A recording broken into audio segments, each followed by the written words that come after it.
Elevation Nation, boy, do we have a special guest for you this evening. To be perfectly honest, she has been part of the nation for months, long before we now officially are welcoming her to the nation. She is the magician behind Elevation Nation's rebrand, our design, our new logos, our stunning, gorgeous website, our fully functional elevator directory.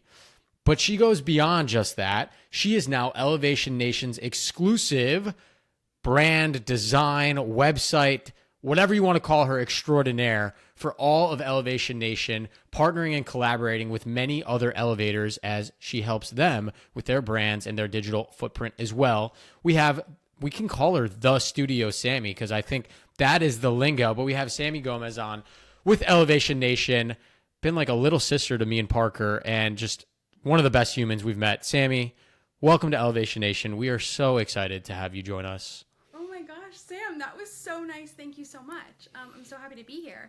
It has been so much fun working with you guys and meeting all the different people that you work with in the nation, and I'm just so excited to get to chat. Well, we're excited to have you here. This is a long time coming because we've had many conversations that are not recorded, very good conversations about elevating mindset, life, websites, branding, logos, colors, and you name it. I will have to say, Sami, the way that Sam and I got introduced to you, I don't even know if you know the actual story or not. So I'm sitting in a restaurant with my wife, and I'm like, she's at the bathroom, and I'm scrolling through Instagram, and I'm like, oh my gosh, like our friend Jarrett Birnbaum, who we went to college with, has this amazing new website, and it looks so freaking good. And I'm like, wait, okay, obviously, like, Jarrett's a good guy, smart guy, has an artistic mind. Click the page, and it came like Studio by Sami. And I'm like, whoa, this is legit. This is amazing. And I think I shot you a DM literally 5 minutes after I got to your page, and I don't know what was going to come of it. But here we are now. We've done a lot of fun things together, and cannot be more grateful to welcome you to the nation, Sami. Oh my gosh, thank you. That's so crazy. I can't believe it happened like that. Yeah, I never would have known like behind the scenes of it. But I remember getting your DM and being like, oh my gosh, this is like a huge company. Like, you guys work with these crazy, amazing people. I was like so nervous to respond. And you guys oh my God, values. No, it was so exciting on my end. And you guys have well, such great I have to values. say, you do make yourself look very legit. So I was a little bit equally nervous as well. I'm like, whoa, she's like big time. We're not going to be able to afford her. We're not going to be able to work with her. She's probably so busy. And thankfully, we've been able to make a great relationship over the past couple months. But we'll get into that in a little bit. Sami, we start every Elevation Nation podcast the exact same. We start with an elevator pitch. You don't have to pitch us on your business. We don't have to pitch us on who you are. Just give us your elevator pitch that comes from the heart. I'm Sami. I am the founder and creative behind Studio Sami, which is a web design studio, and it's kind of turned into a digital marketing studio as different projects have evolved, which I love. I've always had a passion for creating and specifically graphic design, but that's kind of evolved into more of a web design, digital marketing love and passion because of all my different experiences throughout my time, like from working in corporate, from startups to nonprofits, and then there's like bigger companies like billion-dollar makeup brands and all these crazy things. When you learn all the different aspects of each company, bringing like the strategic aspect and the design aspect together is what I ended up doing. I also just want to point out, yes, Sami has an incredible website and is super impressive. One of the things, Sami, that I think you're not able to hit on in your elevator pitch, so I'm going to do it for you, is you have your, for lack of a better term, shit together more than most people I think I've ever met. And so selfishly, when we first met Sami, she pitched Elevation Nation's redesign for us. I do a lot of website redesign work myself for my real job.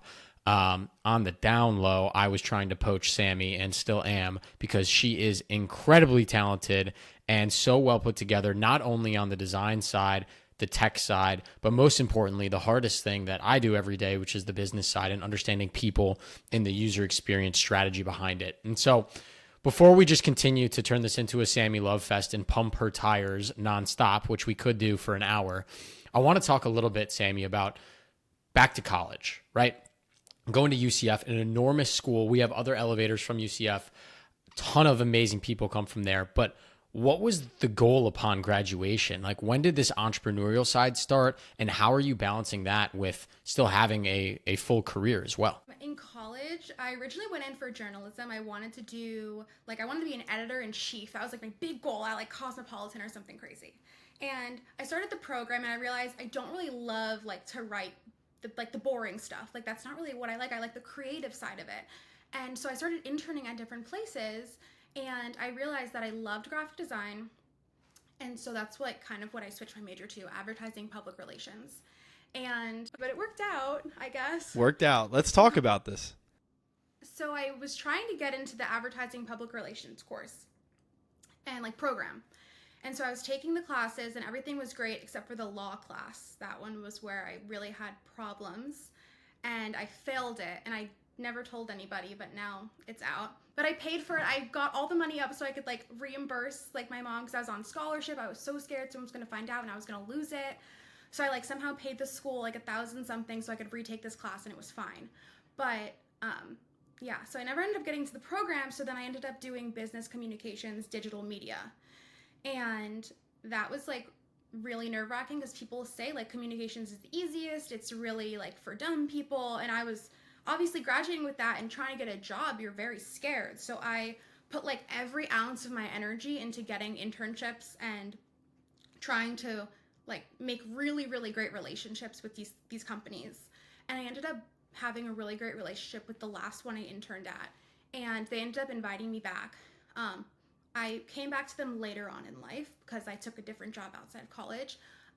But it was really crazy. So I'm losing my train of thought, guys. I'm not good at this.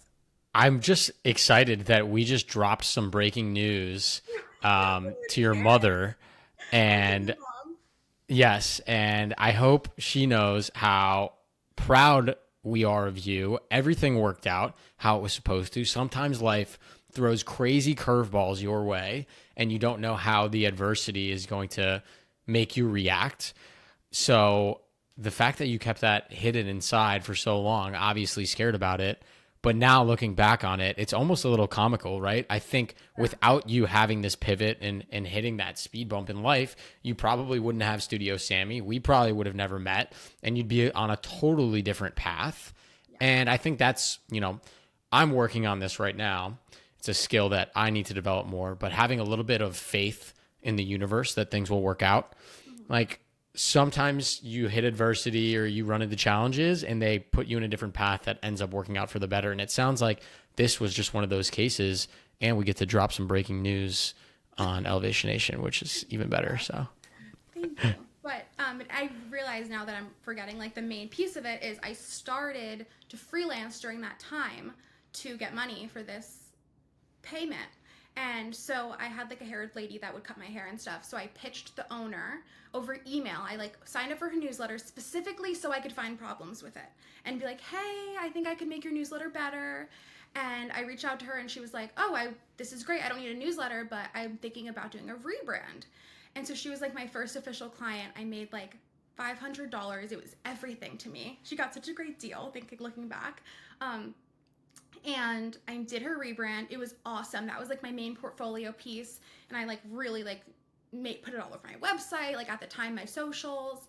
And like that was the main point for me to get other clients and like the start of like my freelance studio. But it wasn't Studio Sami then. It was designed by Sami. What happened to the name change? Why did we change the name? Because I felt like there was a time, probably like in March is when I really started Studio Sami, like legitimately got the LLC. Before I was doing it, I was filing for taxes. I was like doing the, lawful things, but it was just kind of like a side thing. I didn't take it as seriously as thinking like, wait, I could fully run my own business and do this full time if I really dig deep. And I saw this girl on TikTok who had a web studio and she was making $1 million. And I was like, oh my God, I was just floored. Couldn't believe she was doing that. Of course, like there's so many variables in it and she did it her way. But I was looking at her content and like learning kind of some ideas from her. And that's where the website in a day concept came from. And she did that too.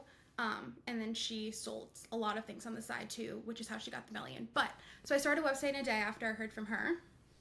And I did the brand photo shoot since that like legitimizes you more. I have like a friend who's a photographer. She's so good. And so I did a trade-off. So she did my pictures. I did her new website for her photography business. And it was perfect. And so then I had collateral to use for marketing. And then I was able to just use my brains to come up with like the strategy behind my business and built my website and optimize all of my different like bios for social and then areas on my website that I wanted. And it ended up working out. So like, how long have you been doing this for?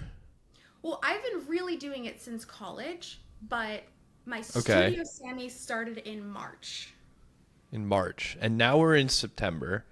I know. You've worked with many, many clients. You've worked and designed many, many websites. You've designed some new branding for these companies. And I'm sure you're sitting here thinking about, wow, these past, how many months has it been? You know?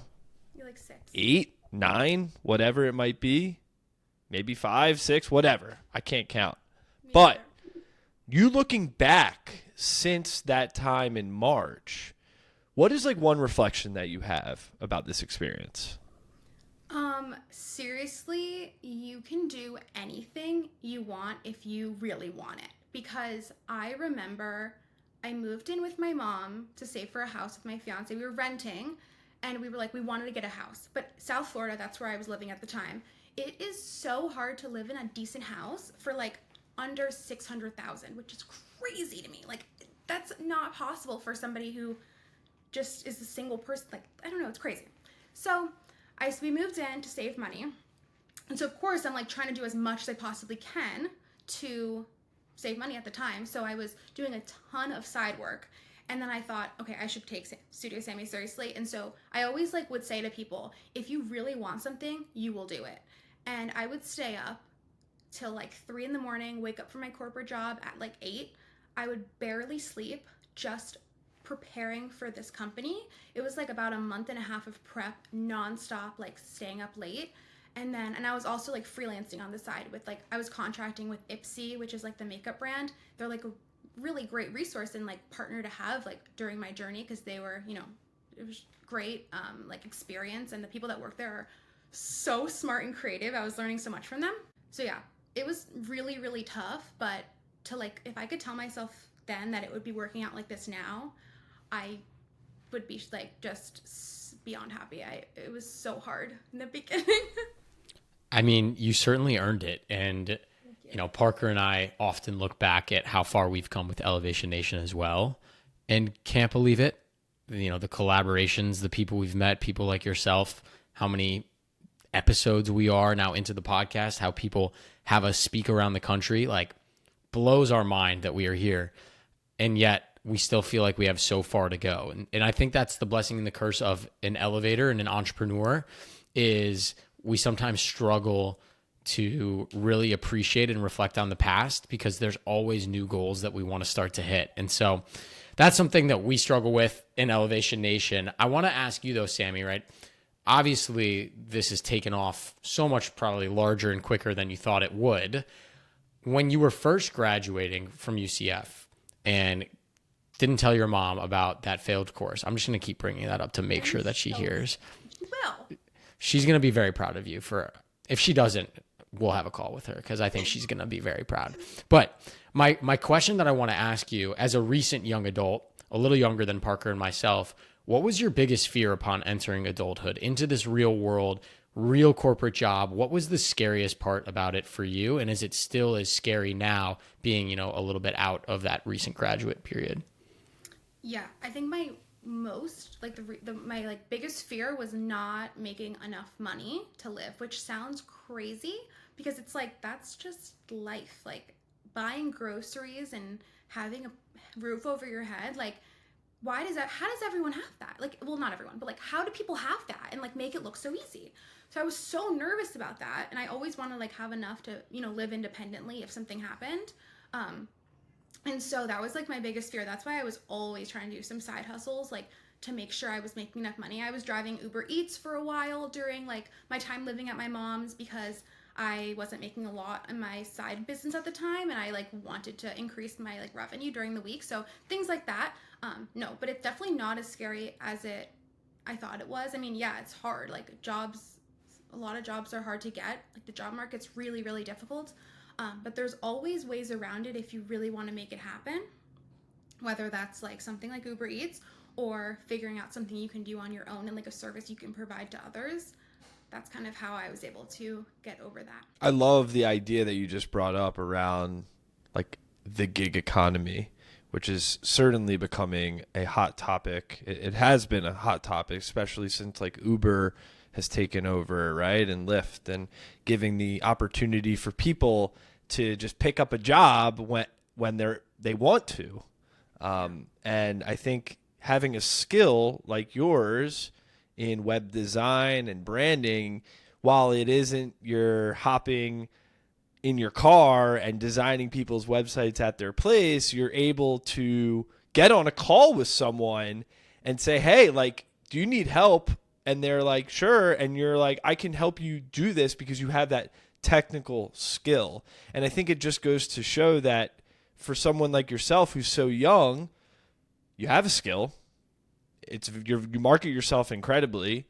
And then real businesses want to pay you for your services. And it just goes to show as a young person, if you gain a skill or you have an interest in something, you can go then gain a skill and then make money on it. There's so many ways to make money on it, especially if you don't think you're making enough in your current job. To your point, you can drive Uber Eats, as simple as that, or you can actually double down on a skill set that you know or think other people need.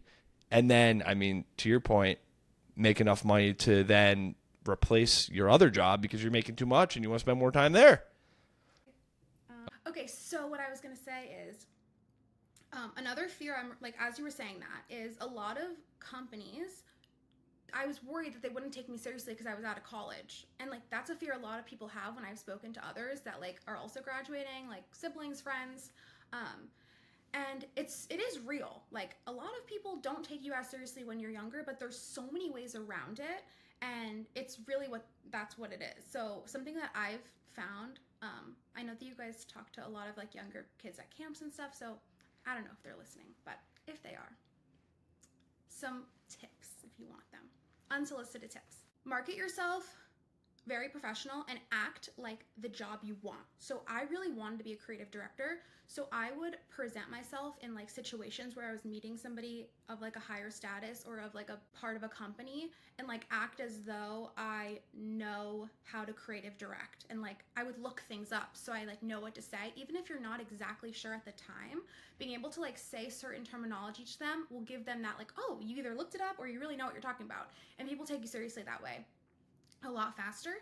And then anything that you actually have to show, like showcase really in a really great way, whether it's like a website portfolio or some sort of like pamphlet to show like exactly who you are and what you're great at.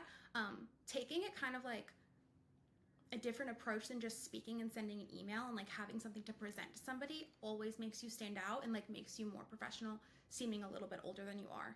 And never say your age to them. That helps too. I think those are great tips. Yeah, those are good. You know, it's almost a little bit of a double-edged sword, because in Parker and in our world, we, at least in my head, Parker's going to disagree with me. I already know he's going to jump down my throat for saying this, but I've felt as though there's a clock ticking against us. The older we get, the less we can relate to the younger kids, to the younger demographic, and the less we get to get away with things, right? When you first start at 22, people are like, that's impressive. A 22-year-old starting their own company. Like, that's awesome. And our website sucked. Our business card sucked. Our podcasting sucked. We didn't really know what we were doing, but people were just impressed by the fact that we had initiative to build something on our own. Now we're, 29, 28. We don't really have that luxury anymore. We have to be legit, because yeah, we're younger entrepreneurs, but like, not really. You guys have been doing this for 5 years. Like, figure your shit out and make it legit.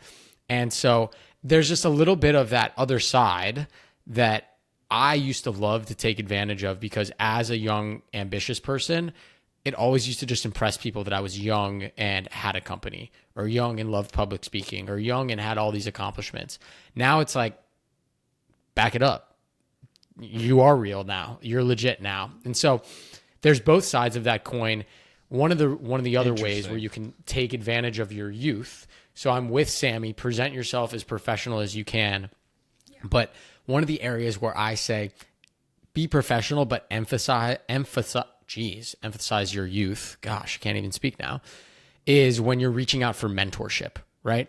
It's a hell of a lot easier to get a mentor to give you 15 minutes to chat as a 20-year-old looking for guidance on X, Y, or Z than it is for me as a 29-year-old to reach out to someone and be like, hey, will you chat with me?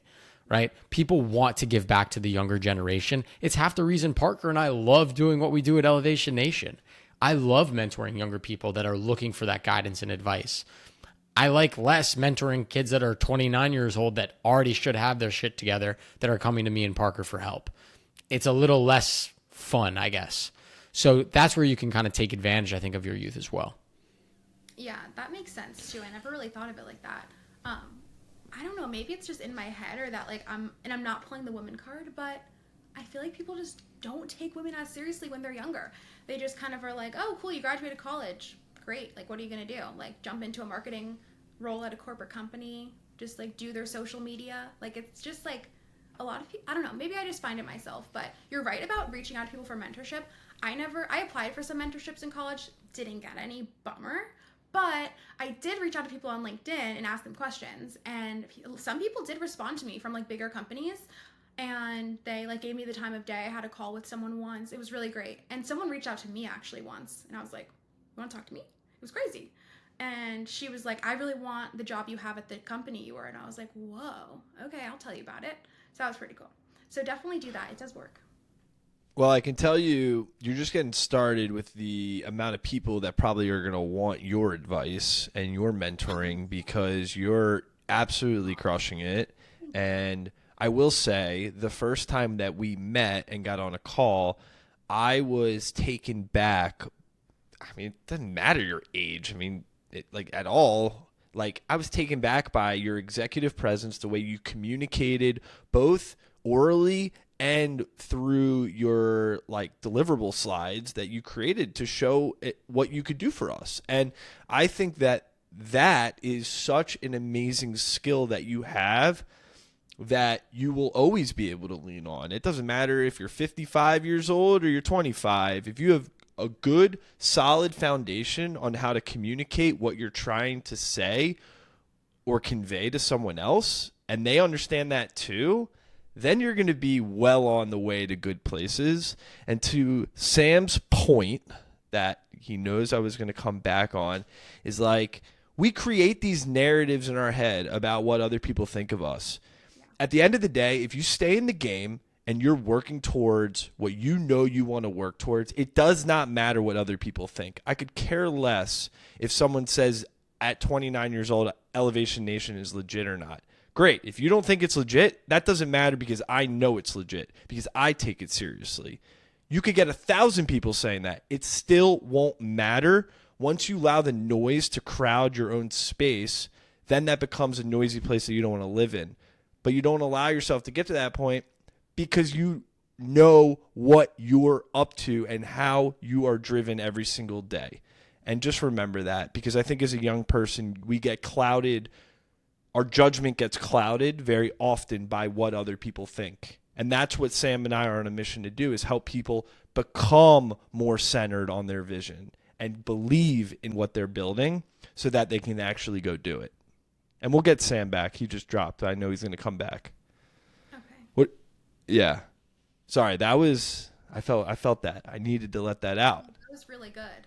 I need to remind myself that. Remind yourself what? That I need to not think about what other people think. I guess that's just like a common thing people struggle with, but if you get... Well, it's just it's being a young person. We're all new to this, right? right? Sam and I have a little bit more experience than you in the real world, but you know what? It doesn't go away. We've talked with people who are in their 60s. It still doesn't go away. People still don't know how to approach life in whatever it might be. Do you think a 65-year-old person who's just hearing about AI and just like, whoa, I know how to figure this out? No. They're going to go figure it out or not. And we all kind of are in that position. You know? Hey, Sam, welcome back to the pod. Sorry, my Wi-Fi went out. Hey, everybody. It wouldn't be Elevation Nation if Parker didn't bring up AI in an episode. Guy loves AI so much. Me too. I like AI. Well, it's gonna take our important, jobs. especially It's scary. for our businesses and what we do. It's very important. Fair. Yes. It is. It is very important. But let's move forward, Sammy, a little bit in the conversation. So now I feel like you're at kind of an inflection point in your journey as an entrepreneur. You're starting to get more clients. You're starting to get bigger clients. You're starting to get bigger opportunities. So what's your mindset going into the last 4 months of 2024? That's a hard one. There's so many different thoughts in my head because I never thought it would I always hoped it would get to this point. And it's like I'm living my dream right now. It's crazy. And it's seriously thanks to you guys. If I wouldn't have met you guys and had this connection, then I honestly don't know where my company would be. It'd be different, but hopefully the same, but probably different. Anyway, I don't even know where the next 4 months are going to take me. I don't know. I'm scared to say that. Well, what are some feelings that you want to feel in the next 4 months when it comes to Studio by Sammy? I want to feel proud still, and which I think I will be, even if things aren't as continue on the momentum, which I think that they will. But obviously, worst case scenario, I'll still be proud that I was able to do this. I want to. Sorry, I'm thinking. I want to know if I'm taking this, if I'm gonna really remove myself from the corporate world and do this full time or not. Hopefully, I'll know before 4 months. But yeah, and I don't know. I think we all are searching for that feeling of being solid, like we're making the right decisions or we're on the right trajectory. And I think that's the hardest part about entrepreneurship, that we never have that feeling. Never know if you're making the right decision, never know if you're going the right way, never know with certainty. And I think that's where we try to make the best educated guesses we can. We rely on, in our case, the network we have in the nation. I had a call with an elevator 2 days ago. Alana Dunn called me to catch up and get some advice. And nothing made me happier than being able to lean on Alana and Alana lean on me when I had some questions about entrepreneurship.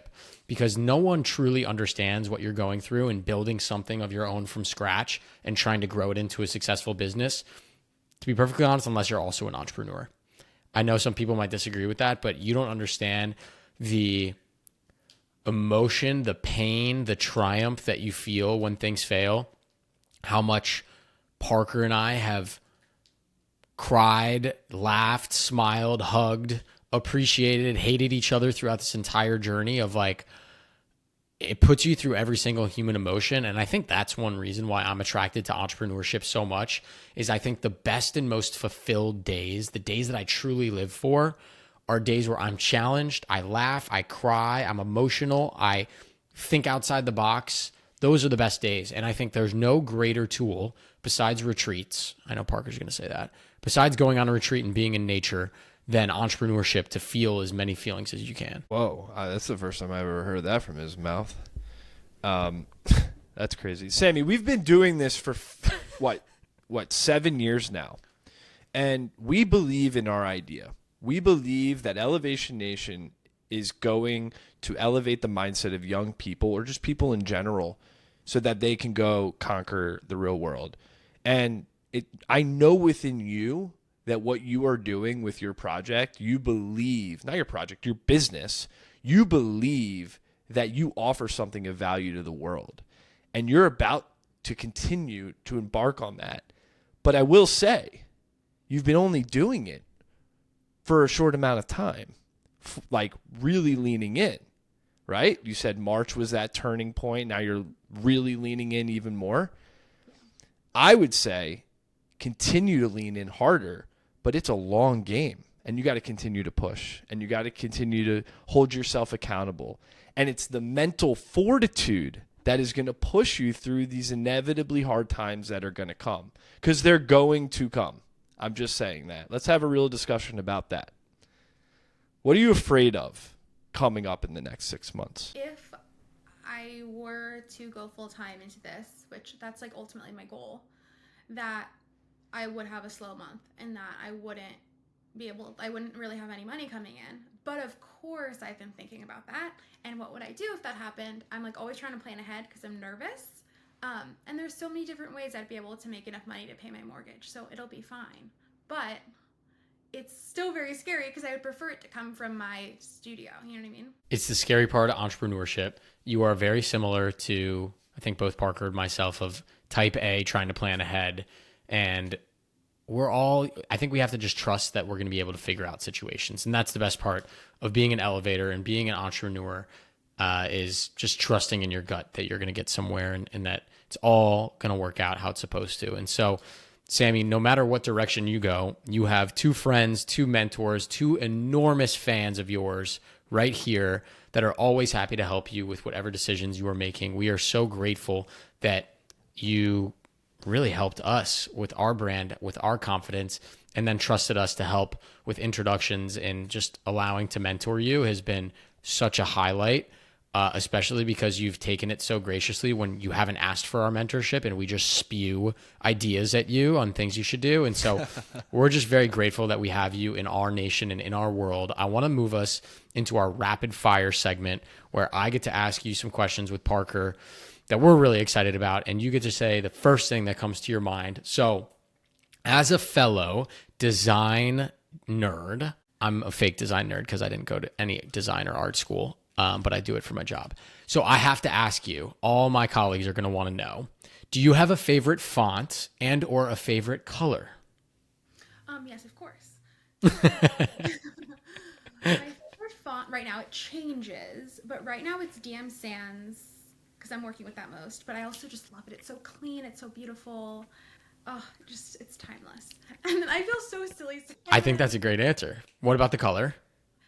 Okay, this is a little controversial, I feel. Not that I've ever said it, but I assume it would be. But I love just plain white because it's so easy to put. Can we get the hex code for that? Is it FFFFFFF? Is that it? White? Okay. Okay. Because you can overlay it on anything with an opacity. Versatile. You could use it as a background. Really endless. Love it. Timeless. Just a pure, I would debate you on pure that. White. What's your favorite color, Parker? What, hex code 34P5? No, I don't know. I don't think white's a color. Oh. What? I don't think white's a color. What would you call it? Not a color. I think it's just white. It's nothing. I personally don't think it's a color. Well, you're personally wrong. So I don't know. I mean, you guys are the designers. I know. I'm telling you, you're wrong. That's fine. I think black and white both are not colors in some weird way.